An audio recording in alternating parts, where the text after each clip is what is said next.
She is a learning innovator, researcher, and activist, currently serving as AI and learning lead for Master Plus at InnoEnergy, a European network of engineering and business universities. She has coordinated international online and hybrid initiatives, supported entrepreneurial innovation, and co-designed AI-driven edtech solutions. Her work focuses on active and blended learning, collaborating with educators and engineers worldwide.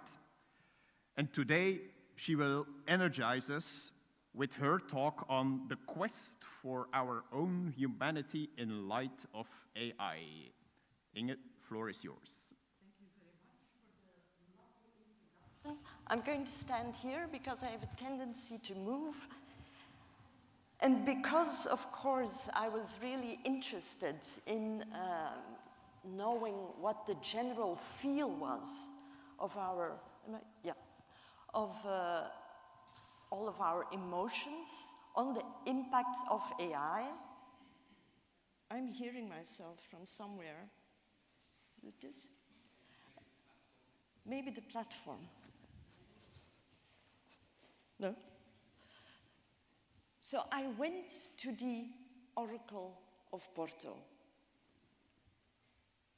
I asked the Oracle of Porto, well, what is your single most important emotion if you think about the impact of AI? And the Oracle of Porto told me,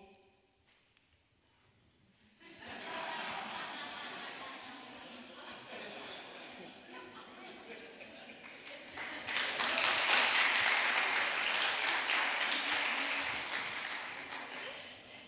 Indeed.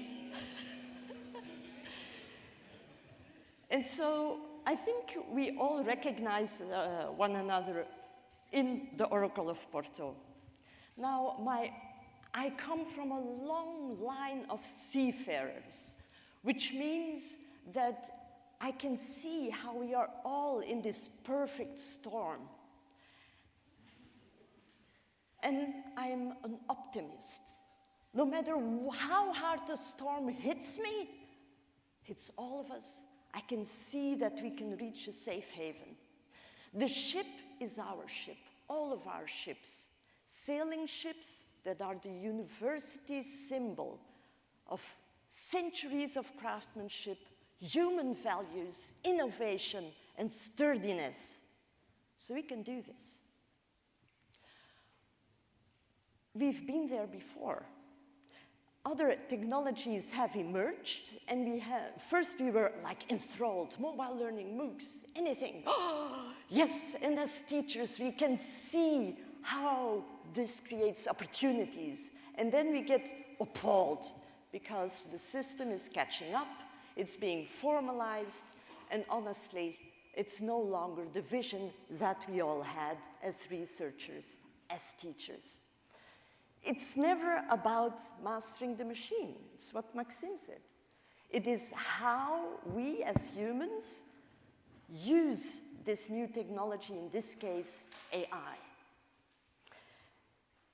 I talked to many of you, and I think we are in a vulnerable position as researchers, as universities. You probably heard about this. I mean, a commencement speak in Harvard was booed. The speaker talked about AI, and it was booed by the students because they know AI impacts early job professions. That means that the start of these brilliant graduates is immediately much more difficult. So yes, they ought to protest, they ought to resist. If we look at ourselves, we have a workload that is already massive. Most of us already know that we have been or are being right-sized in our universities. And as if that isn't enough, now everybody says, yes, and on top of your workload, please take on AI and put it in your curricula or your research as well, which again increases it. We have tightened budgets.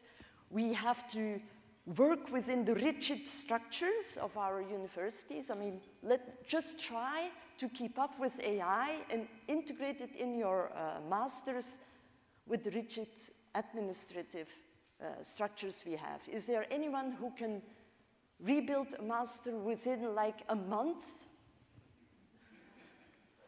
It's fairly difficult. And as if that isn't enough, I think the core of the difficulty is that we as humans get or risk at getting alienated. It's what Maxime said. We need to take into account how AI affects us, and we need to, of course, align it with everything that we do. Because AI emerged from academia. And what do academics do? We always think about the ethical side, about how we can give back to society. So we do it naturally. And all of a sudden, AI turns out to be the most successful, financially successful academic spin-off ever. This also means that we are now outside. We are consumers, users, observers, which makes it much harder to add it to an ethical layer. AI is now a co-founder of businesses. Students are learning with AI, skipping mentorship, some support that they could use from other humans, like teachers like us. So we are in a difficult position. And our work stress is also increasing. This means we have a lot of debates. You could hear it in the corridors, lots of debates. And interestingly, if you look at reports and how people promote AI, it's quite often about how efficient AI can be. Personally, efficiency it doesn't rock my boat. Doesn't make me enthusiastic because it's a value that is not mine. Efficiency is always connected to a financial efficiency. And we are humans. If it were to be like efficiency to safeguard our planet using AI, we can safeguard our planet in 2 months' time. Yes, I want to be efficient. I want to be efficient for all the good reasons. But it's never about that. It's sometimes it is. Most of the times it's financial benefit. So this means there's something wrong because efficiency in itself is already used for propaganda reasons. Now let's look at Europe. We have a lot of things that could benefit the way AI goes, because I'm going to say, yes, we can merge AI with the values that we have, with the ethics that we have. We are built on an ethical layer, which is nice. It's protected by EU governance, so that's nice. We have industry who are also willing to collaborate with academia. Because yes, we refer to big tech, but European industry asks for collaborations. They really want to work with research centers, with universities, because they sit on top of much data. And they know researchers can use that data to come up with innovations. So we have all these wonderful things at our fingertips that we can use. So how do you use all of this as an alternative to what AI seems to be right now, or government is? Promotional slide, admitting. So I work for InnoEnergy, but I will tell you why I show this. InnoEnergy is a European organization. We have 1,400 partners. Those partners are industry, as well as research centers, as well as multiple technical universities in Europe and business university units as well. And I think this might be an answer to getting to this alternative AI combination. Why? Because at least we are bridging industry with academia. You don't get this network overnight, admittingly, and it looks, well, who knows where it started? Give a guess. Where did it start? What? No. That would be, no.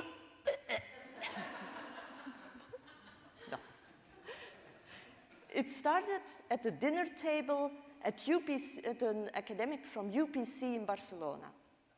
They came together and they said, why don't we come up with a nice system so that we have access to industry, we can share the research that we have, and that we have like a more powerful, trusted ecosystem. Great! 16 years ago, the idea was launched, and people worked together, and 16 years later, we have this. Does it always work? No, it's hard. And we're just surviving. But at least it gives us an alternative, a European alternative. Now, I'm going to focus, of course, on what it means if you work together with industry to tackle or to provide this more humane-centered AI. I will use this example. This is like a new master we are glad to develop for the European Union. It was launched in September 2025. It's a 4-year funded project, 6 million and something. We have 14 partners in the consortium that we put into the proposal. And it's 2 years of development, applying for students, all of that. You know this. So you can imagine it has a couple of challenges. The challenges are keeping up with AI. This is really tough because one partner was an industry partner. They got like a nice big chunk of the funding, and 8 months in, it's no longer needed because AI is a tool that we can use freely for specifically that reason. So it's hard. Then, of course, we need to align AI with the fact that we want to use it somehow for the Green Deal. This is a lot of tension together. Now, luckily, we can, and we do have alumni in our network that actually provide greener alternatives, or at least CEO reductions for data centers. So there is a movement of innovation going that way. We need to keep all partners aligned. Anybody who knows how difficult it is to keep everybody aligned? Raise hands, please. Difficulties?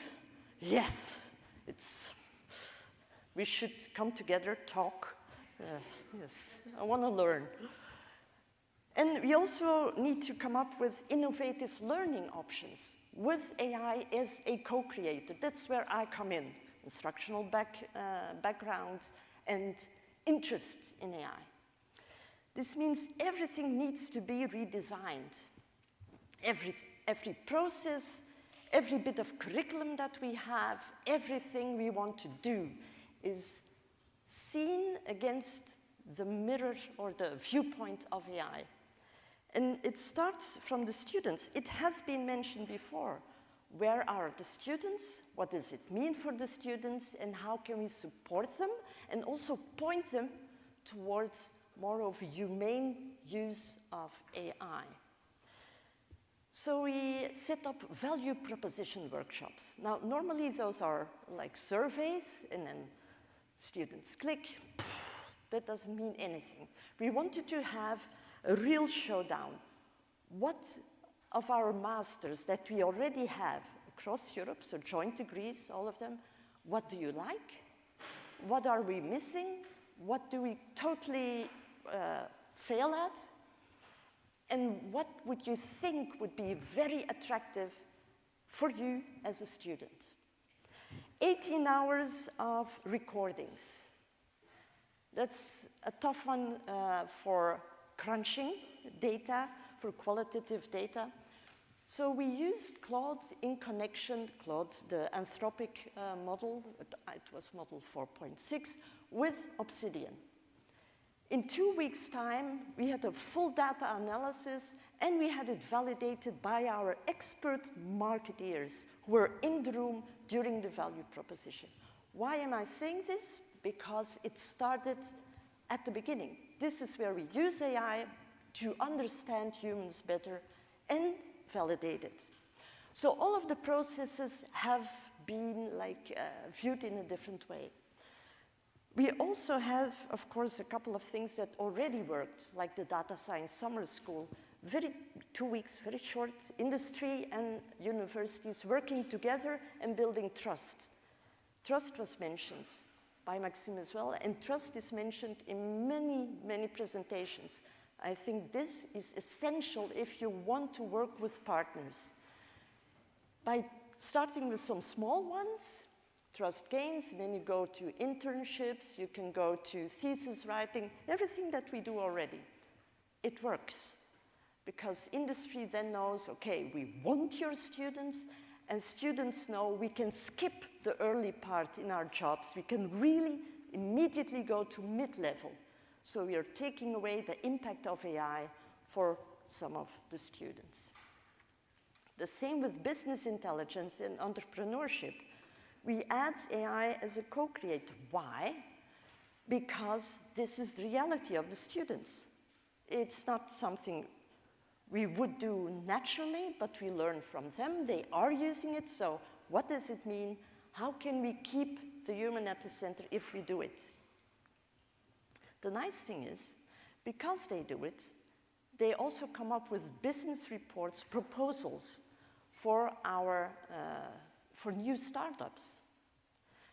Now, I am going somewhere with the list of this. This is not like, ooh, look at what we do. No, no, I will make the loop soon.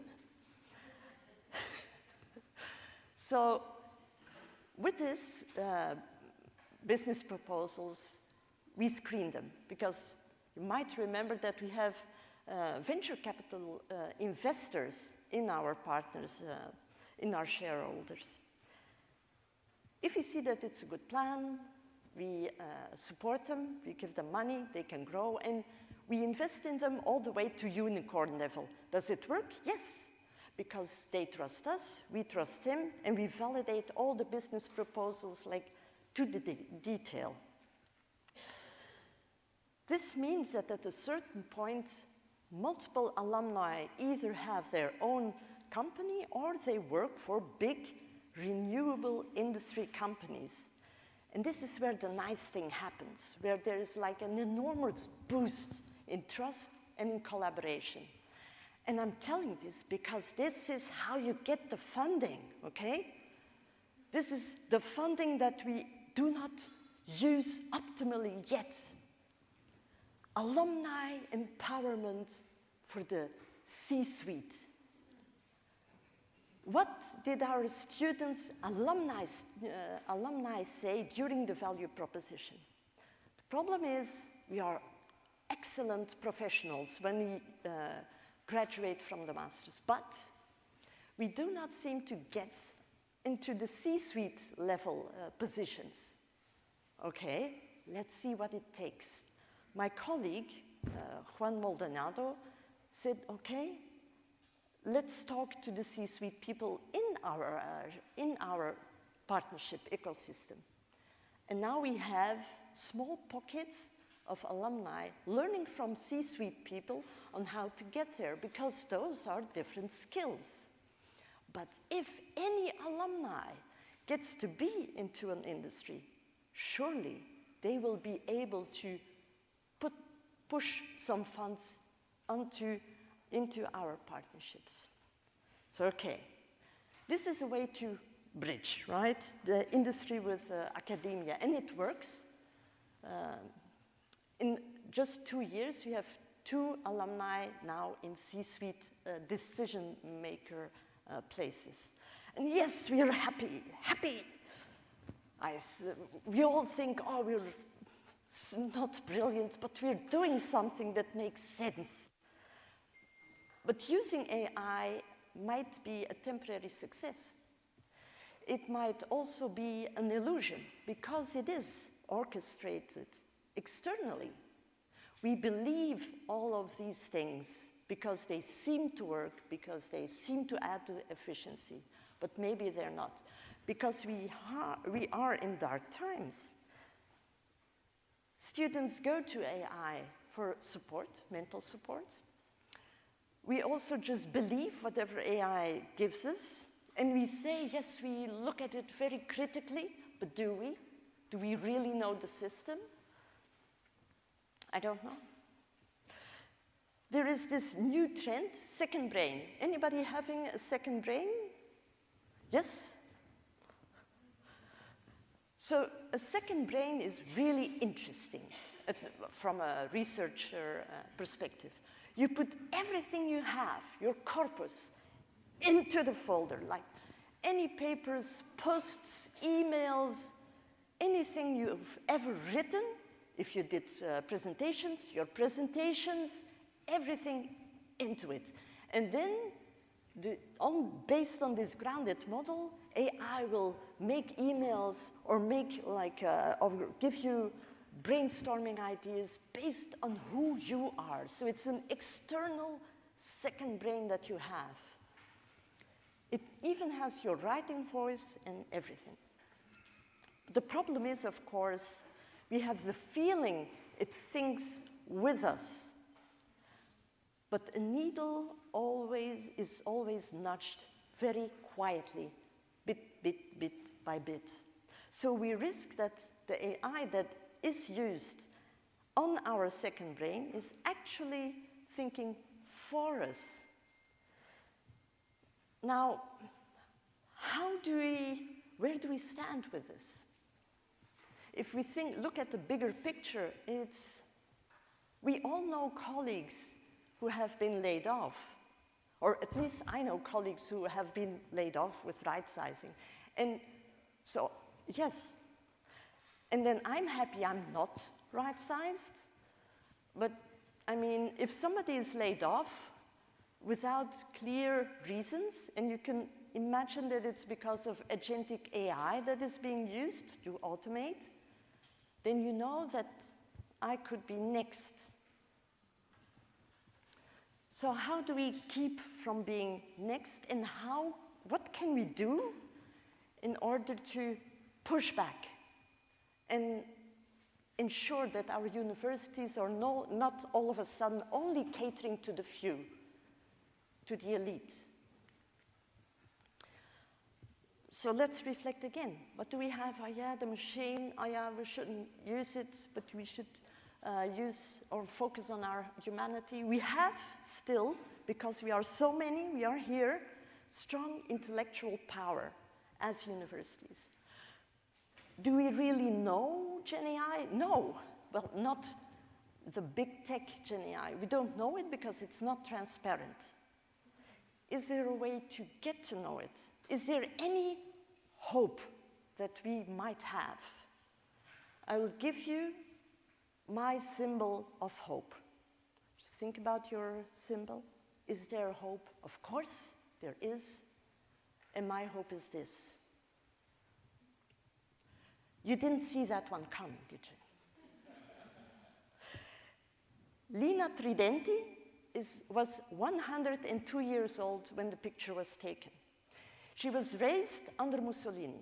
Mussolini said, let's make Italy great again. We have a history of fabulous Roman empires, and we will transform the world to incorporate all these wonderful, strong values.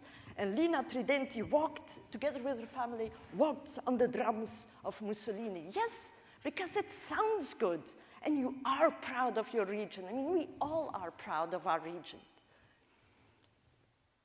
The problem was, of course, when her brothers and her siblings or nephews were sent off to war because they thought they were doing the right thing. After a year, if they came back with war stories, atrocious war stories. So everything that was promoted was not aligned with the actions that they found themselves in. And so what did Lina do together with her family? She entered into the resistance. Semplicemente resistere. That's the only thing we need to do. It's simple. Resist, push back.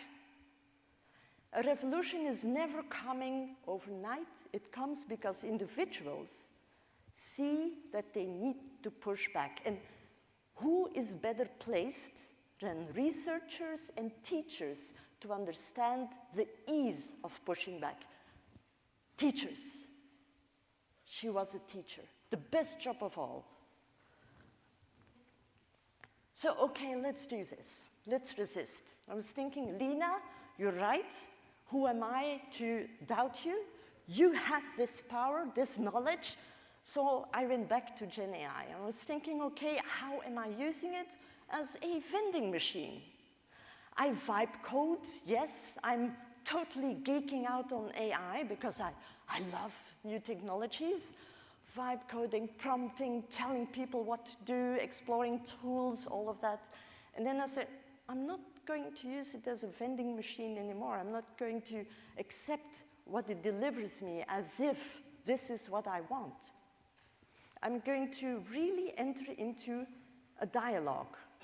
And I'm going to keep a log, a translation log, to see what it really is. Because what is the one thing that Gen AI from big tech has that it cannot solve?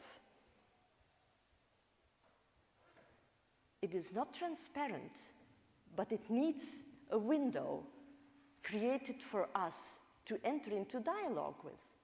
So although it's not transparent, if we do not talk to this dynamic library, which is LLM, it ceases to exist. It has no more meaning. So they need to keep the dialogue open. So why not use the dialogue and really drill down to it? We all are able of dialectical conversations. And if we teach our students these dialectical conversations, they will increase their critical thinking. It happens as I'm doing it. I'm showing 3 easy examples of how simply by entering into a dialogue, you can see so much more. Because hallucinations, an idiot can see that if a computer model says 2 + 2 is 3, it's wrong. Hallucinations are not the problem. The problem is semantics, how they use language to say, yes, what I am delivering to you is wonderful and just what you're looking for.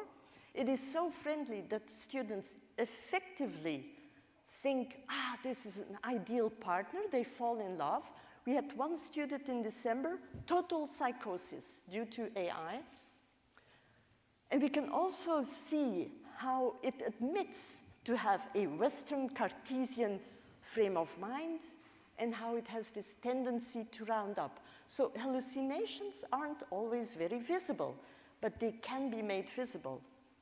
So I invite you to do this. This is like real fun. I call it real fun. Always keep a log of what you learn. And we try to embed this in this new master that we're building, specifically for our students. Because there's an easy fail-safe to make it very clear to students that it is a machine. Do a conversation, copy all of the interventions that you have, put them on a page. A week later, start the same conversation, pasting your first comment, this is my question, then I did this, then I did this, then I did this. Do not read how AI is then replying, no. Just copy, paste into your second conversation and look at it. You cannot deny the fact that it has patterns and that it is a machine. So there is a fail-safe possible. We do not go all the way into automation. We use augmentation. For a simple reason, it's research. There is evidence that augmentation actually works in the long run. And augmentation means at least there's one person. So that's good. And our master degrees also are combined with stackable courses, like small nuggets. Why? Because they allow us to quickly move into the new realms that are coming up. Because it's difficult. I mean, not one single person can keep up with all of these changes. Does it make a difference? Well, we will see. I have the impression that at least we highlight the fact that humans are important, so there's a little bit of resistance. There is also other opportunities, like, so in this day and age, a lot of papers are written with AI, which is okay, I guess. I mean, you try out the tool, but then you risk losing the viewpoint of experts, of researchers. But we all have such a high workload that we simply cannot churn out paper after paper because we are diving into AI, keeping on top of our work, all of that. So there was a paper just released with 37 authors in it. And everybody only needed to do like a small bit, thinking about AI from our backgrounds and combining it. Of course, the coordinator still had to do a lot of work, but at least it gives us real dissemination. Not pushed, no, trusted dissemination. Helen Crompton, her network, all of the co-authors, their network, we're saying, this is what we think, this is completely human-based, read it. So there are alternatives. The key question is, of course, can we resist? What do you think? Can we resist? Resistance? Yes, yes, yes. We can do this. If we don't do it, who will? We're in a safe environment. We do this. We have everything we need. We have universities, still strength. We still have students. We have the choice to invite them to pick up human responsibilities, human values. We create deep meaning. You could see it, because otherwise students wouldn't be booing at speakers. No, they know the deeper meaning that they need. We have pipelines to industry, because industry is asking us to work together. They are in the same boat with us.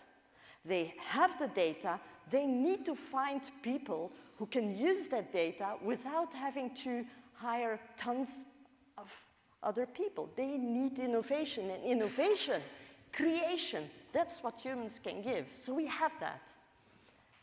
And of course, we can also research more deeper the combination of humans with AI in the dialectical conversations, but also in really entering into a dialogue with the students, how they feel, and with everybody who had years of experience with these systems. We need to, resistance means collaboration. That's basically it. And I think collaboration is something we can do. So now I'm coming back. You know, like the seafarer person here. Yeah. So I thought, okay, how can I show without AI what my perfect vision is of this combination of how we can resist, how we can reinvent, how we can use innovation in order to get somewhere, us all together as Eden members, as humans within academia. I will share the vision.